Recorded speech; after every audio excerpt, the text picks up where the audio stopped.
My name is Lydia Kerr. The night my parents celebrated their 40th wedding anniversary, my younger brother raised his champagne glass, smiled at 200 guests and said, "Here's to the woman who spent 20 years pretending she was the victim, while living off everyone else's sacrifices." The ballroom erupted with laughter. Some guests laughed because they thought it was a harmless family joke. Some forced awkward smiles. Others looked down at their plates, already sensing they were witnessing something deeply wrong. I didn't move. I simply looked across the room at my parents. My father slowly nodded in approval. My mother took a sip of wine without saying a single word. Then the enormous LED screen behind the stage flickered to life. A photograph appeared. It was me, 22 years old, standing outside a homeless shelter in Portland. My clothes were wrinkled. My face was exhausted. I remembered that day perfectly. I had nowhere else to sleep. Below the picture, white letters slowly faded onto the screen. The family disappointment. More laughter. Then, another photograph appeared. Me working as a waitress. Another caption. She said she was building her future. Another. Me carrying boxes into a tiny apartment. She called this success. Every photograph had been carefully chosen. Every caption had been written to humiliate me. My brother, Ethan, leaned toward the microphone again. "Don't worry," he said with a grin. "The best one is still coming." The room laughed once more. Then came the final slide. A copy of a medical report. One sentence had been highlighted in bright red. "Patient is permanently unable to conceive." For a split second, the room fell silent. Even strangers knew there were lines decent people didn't cross. Ethan smiled anyway. "I guess some family branches really do end." A few nervous laughs echoed across the ballroom. My mother smiled. My father clapped his son on the shoulder. I looked at every member of my family. 20 years. 20 years of lies. 20 years of humiliation. 20 years of pretending they had destroyed me. They still believed I would quietly lower my head and disappear. They had no idea I had stopped asking for their approval a long time ago. Without saying a word, I reached into my purse. I unlocked my phone. The message had already been typed. It contained only one word. "Begin." I pressed send. 3 seconds later, the slideshow froze. The music stopped. The lights in the hall suddenly went out, leaving only the emergency backup lighting. Behind the control booth, the technician, who had previously received a thick envelope and strict instructions from my associate, completely ignored my father's furious gestures. He coldly unplugged the old cable and ran an entirely different file. The screen turned black. Then, a new title slowly appeared. "The truth they hoped you would never see." The laughter vanished completely. But to understand why one text message shattered 20 years of carefully manufactured lies, you need to go back 4 weeks. Back to a rainy Tuesday afternoon. Back to the phone call that changed everything. My name is Lydia Kerr. I was 33 years old. I owned one of the fastest-growing commercial interior design firms in Seattle. Our company specialized in restoring historic hotels and government buildings across the Pacific Northwest. By every professional measure, I had built an extraordinary life. But if you asked anyone in my hometown of Ashford, Oregon, they would tell you a completely different story. According to them, I had dropped out of college, failed at marriage, gone bankrupt, lost everything. Those stories had only one source: my father, Richard Kerr. He had spent 2 decades telling anyone who would listen that his oldest daughter was selfish, unstable, and incapable of succeeding without her family. Eventually, people stopped asking questions. They simply believed him. The phone rang at 6:42 p.m. Unknown Oregon number. Normally, I ignored calls like that. Something made me answer. "Hello?" A soft voice replied. "Is this Lydia Kerr?" "Yes. My name is Sarah Collins. I'm a nurse at Evergreen Meadows Care Center." My stomach tightened immediately. Only one person I loved lived there. My grandmother, Margaret Kerr. She was 86 years old. And she was the only member of my family who had never treated love like something that had to be earned. "Is Grandma all right?" "She's stable," Sarah answered gently. "But she's scheduled for heart surgery in about 3 weeks." I closed my eyes. My grandmother had been struggling with heart disease for years. I had tried visiting dozens of times, but almost every request had been denied by the administration. Not because of hospital policy, because my father had provided them with official paperwork and convinced the doctors that my visits caused her dangerous emotional distress. The truth couldn't have been more different. Grandma Margaret had raised me more than my own parents ever had. She taught me to read. She taught me to paint. She taught me that kindness was a choice. She also taught me something else. Never confuse someone's authority over you with their strength of character. I didn't understand those words when I was 10. I understood them perfectly now. Lydia, I'm here. Sarah hesitated. Your grandmother specifically asked me to call you. What did she say? Another pause. She said your father finally agreed to let you visit. Hope rushed through me. But Sarah continued, but only after your parents' anniversary celebration. Of course, there was always a condition. Always a price. Always another reminder that Richard Kerr believed he controlled every relationship in the family. There is something else, Sarah said quietly. The other day, when your father wasn't around, Margaret handed me an old folder of documents from her safe deposit box. She asked me to mail it to you directly into your hands, and she asked me to pass along a warning. A chill ran through my body. Warn me about what? She didn't explain the details. She only told me one sentence. Tell Lydia not to come alone. The room suddenly felt colder. What does that mean? I asked her the same thing. She just looked at me and added, they're planning to hold a public trial over her. The line went silent. I didn't speak. Neither did Sarah. Finally, she whispered, I thought you deserved to know. When the call ended, I remained frozen in my office. Outside my window, rain streamed down the glass. Across the room, my business partner, Daniel Brooks, noticed my expression immediately. He set his laptop aside. Lydia? I looked at him. My family called. From my grandmother. He sighed quietly. That's never good news. No. But this time, I took a slow breath. I think they're planning something much bigger. And for the first time in years, I knew I wasn't going back to Ashford hoping they would finally love me. I was going back because the truth had waited 20 years to be heard. Daniel had known me for almost 9 years. He had seen me negotiate 8-figure contracts without raising my voice. He had watched me save projects that everyone else considered impossible. But whenever my family came up, I became someone else. Not weak, not afraid. Just mortally tired. He leaned against the conference table. What happened? I opened the files the nurse had sent and turned the screen toward him. Daniel silently studied the documents. They were bank statements from the very educational trust my grandmother had once opened in my name. My father had claimed for years that the fund vanished due to a financial crisis, but the dry bank records proved otherwise. When he finished, he looked back at me. So they're inviting you to the anniversary party. Yes. And your grandmother is certain they're planning to publicly destroy you. She wouldn't have passed those words through a stranger unless she knew for sure. Daniel folded his arms. Are you going? I have to. You don't. I do, Daniel. My grandmother may not survive this surgery. If I don't go now, I may never see her again. He nodded immediately. No arguments, no lectures. Only understanding. All right. He smiled slightly and closed my laptop. But if you're going, you aren't going alone. I was 13 years old when I realized my parents had already chosen their favorite child. His name was Ethan. He was 4 years younger than me. Whatever Ethan wanted, Ethan received. If Ethan broke something, I apologized. If Ethan lied, I was punished. For years, I believed every family worked that way. Children accept the world they're given. They don't know there are healthier versions of it. One afternoon, Grandma Margaret came to pick me up after school. She found me sitting on the front steps with a split lip. What happened? I fell. She looked at me for several seconds. Then she quietly asked, Did your father tell you to say that? I couldn't answer. She already knew. She drove me to get ice cream. Halfway through my chocolate cone, she looked at me and asked, Lydia, when someone keeps telling you that you're worthless, does it automatically become true? I frowned. No. She smiled. Good. Because one day you're going to meet people who only know what your parents say about you. And you'll have to decide which voice you're going to believe. At 13, I didn't understand much. At 33, those words had become the foundation of my entire life. 3 days later, an envelope arrived at my office. No return address. Inside was a thick, cream-colored invitation. Richard and Eleanor Kerr request the pleasure of your company as they celebrate 40 years of marriage. Gold lettering. Luxury paper.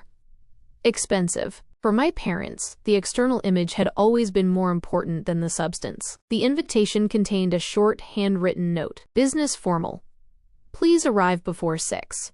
Family photographs begin at 6:15. No greeting, no signature, no word saying they would be glad to see me. Just dry instructions. Exactly like always. That evening, Daniel knocked on my office door. I've done something. And I hired someone. I raised an eyebrow. For what? I'm not expecting a knife fight, but I do expect dirty play from them. He slid a business card across my desk. Nathan Cole, private investigator. Former intelligence agent. He's an expert at documenting evidence and recording hidden pressure. I don't need evidence, Daniel. He gave me a long, serious look. Lydia, you've spent 20 years knowing the truth about yourself, but your whole town only knows your father's version. They told neighbors you abandoned them. They told relatives you stole money. They told church members you rejected the family. By the time you were 25, people wholly believed this nonsense, not because it was true, but because they heard that lie first. That sentence stayed with me. He was right. My family hadn't just gotten rid of me, they had professionally managed other people's opinions. The following Friday, I drove to Ashford, population just under 18,000. Time seemed frozen there. The same diner. The same hardware store. The same white church on the hill. Even the coffee shop where I had worked during high school looked exactly as I remembered. Some places don't move forward. They simply repeat themselves. My parents' house stood at the end of Maple Drive. Large white columns, perfect lawn, fresh paint, every flower in the garden arranged with mathematical precision. The perfect picture of a happy, prosperous family. The front door opened before I could press the bell. My mother, Eleanor Kerr, 61, elegant, with perfect hair and a well-practiced smile. She looked me up and down with a cold gaze. You've come to look, self-assured. Not, you look great. Not, I'm glad to see you. Just another dig disguised as an observation. I've been very well, Mom. She stepped aside. Come in. Everyone's already waiting. Inside the house, nothing had changed. The same interiors, the same furniture. Except for one thing. Every photograph that once included me had disappeared. Family vacations, Christmas mornings, school graduations. Now every picture showed exclusively Ethan. It was as though I had never existed. My father stood beside the fireplace. Richard Kerr, still broad-shadowed, in an expensive suit, carrying himself like the world belonged to him. He extended his hand for a handshake, not for an embrace, but to establish status. You made it. I promised I would. He nodded condescendingly. I hope your company is keeping afloat. I barely suppressed a smile. He knew perfectly well from the commercial registries how well my business was doing. But admitting my success aloud was beneath him. We are expanding very successfully, Father. Well, how nice. The entire dinner revolved around Ethan, his new house, his stocks, his upcoming promotion. At one point, my mother lazily turned to me. And how long do you plan to keep picking out curtains for hotels? Daniel had warned me, never justify yourself, and never argue. Just state the facts. We handle the comprehensive restoration of historic commercial properties, Mom. She smiled saccharinely. How charming. Ethan chuckled from the other end of the table. Well, someone has to choose the carpet colors. No one corrected him. My father had spent years telling people I worked odd jobs, and now they simply couldn't let reality ruin their convenient myth. As dessert was served, Ethan lazily leaned back in his chair. Oh, I almost forgot. Something funny. He pulled out his phone and walked around the table, showing the screen. My parents chuckled. When he reached me, he shoved the screen under my nose. It was the same photograph by the homeless shelter that they had prepared for the banquet, and at the bottom a caption read, "Some dreams are destined to rot." Ethan grinned. I'm thinking about putting this into the anniversary slideshow. How do you like the idea? I looked at my brother for 5 long seconds, and then calmly replied, it depends on whether you're ready for people to see the finale of that story. His smirk faltered slightly for the very first time, and now, in the restaurant ballroom, the silence was so profound that only the faint hum of the projector's cooling fan could be heard. No one laughed anymore. No one reached for a glass. Every pair of eyes was fixed on the massive screen. The words still burned there. The truth they hoped you would never see. My father's face was turning gray at a terrifying speed. Turn it off, he barked, turning to the sound technician. But the guy at the console didn't even flinch, demonstratively looking away. He had done his job. On the screen, official documents with bank stamps began to shift. The date from 15 years ago was clearly visible. An authorization of a funds transfer. The amount, $186,420.17. The calm, pre-recorded voice of a narrator filled the room through the speakers. On August 14th, Richard Kerr closed his daughter's educational trust, which had been set up by her grandmother, and transferred all the funds into the accounts of his own failing company. Next, an official response from the university appeared on the screen. The letter confirmed. Lydia Kerr had been expelled and deprived of her housing not for poor grades or non-payment, but on the basis of an official application from her father, who claimed that his daughter was voluntarily withdrawing her documents due to family circumstances. Signed, Richard Kerr. A low murmur rose in the room. My mother, in a panic, grabbed my father's sleeve. Richard. His jaw was twitching. "This is a fake," he shouted into the void. But next on the screen arose the text of an unsent email that my grandmother had kept in her drafts for years on an old laptop, before my father took her technology away. Nurse Sarah had found it and copied it for me. "Lydia, if you ever read this, know that you did not abandon us. Your father put you out the door because you refused to sign over your share of your future inheritance. He controls all my medical treatment and accounts. I am locked away here. If the truth ever opens up, don't waste your life on revenge. Just show them the documents. Let people decide for themselves who to believe. With love, Grandma Margaret." When the reading of the letter finished, several women in the hall sobbed. Even those who barely knew me instantly put the puzzle together. 20 years of a built facade collapsed in 5 minutes, but the screen did not go blank. An audio recording turned on. Clean, high-quality sound without static. A conversation from the restaurant 4 weeks ago. My detective, Nathan Cole, had simply booked the neighboring table and recorded their family lunch with a directional microphone in a public place, completely legal under U.S. law. My father's voice boomed from the speakers. "This slideshow must crush her. Let everyone see those photos from Portland." Ethan laughed. "Come on, she'll run away before dessert." My mother's voice, quiet and cold. "She always breaks when people laugh at her. 20 years of pretending to be a business lady. It's time to remind the girl of her place." The recording cut off. The silence in the hall became suffocating.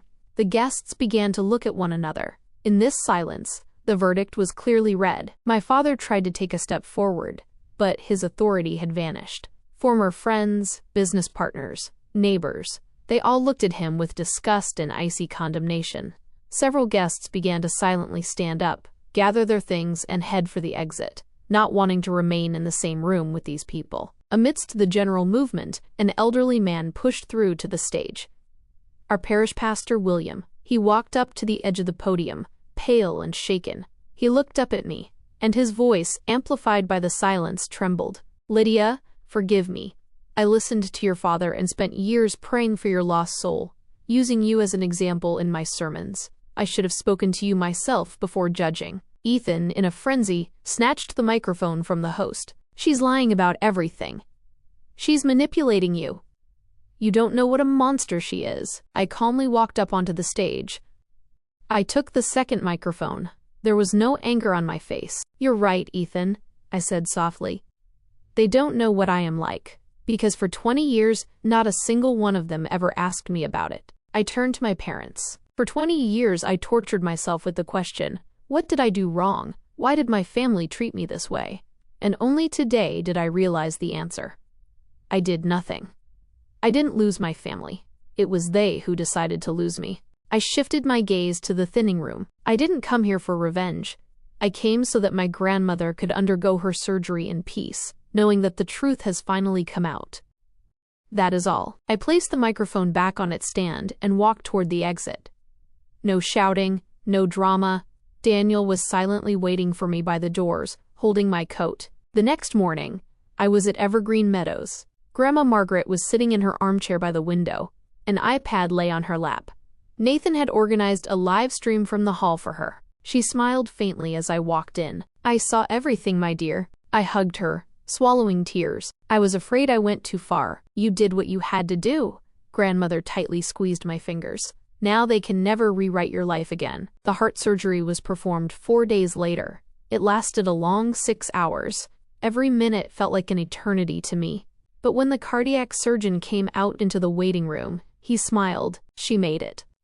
The dynamics are excellent. That day, for the first time in my life, I cried from absolute, pure relief. Over the following months, my story spread far beyond our county. People who had spent years spreading gossip about me began sending letters of apology. Some called, some sought a meeting. Of course, not everyone apologized. My parents tried to reach out several times, sending messages. I didn't block them. I just didn't answer. Not out of hatred. I had finally learned my grandmother's main lesson. Peace in your soul doesn't come when you win the last fight. It comes when you simply refuse to enter the ring. I sincerely wish them health. But without me. A year later, Grandma Margaret stood beside me at the grand opening of our new restoration project, a historic hotel in downtown Seattle. She cut the red ribbon herself. After the applause, she tugged at my sleeve and whispered, "I always knew they underestimated you." I smiled. "I learned that from you, Grandma." "No." She shook her head, looking up at the majestic stone arches of the renovated building. "You learned a much more important thing. The strongest foundations are the ones that no one on the outside can see. If my story can support anyone, it is with one simple thought. Sometimes the people who, by all laws of nature, should protect you, become the ones who try hardest to break you. They can hold power over other minds for years and make the whole world believe in their script. But every lie has a colossal weakness. It needs constant fueling, guarding, and new manipulations. The truth doesn't need any of that. It only requires time. And in the final count, time always takes the side of truth.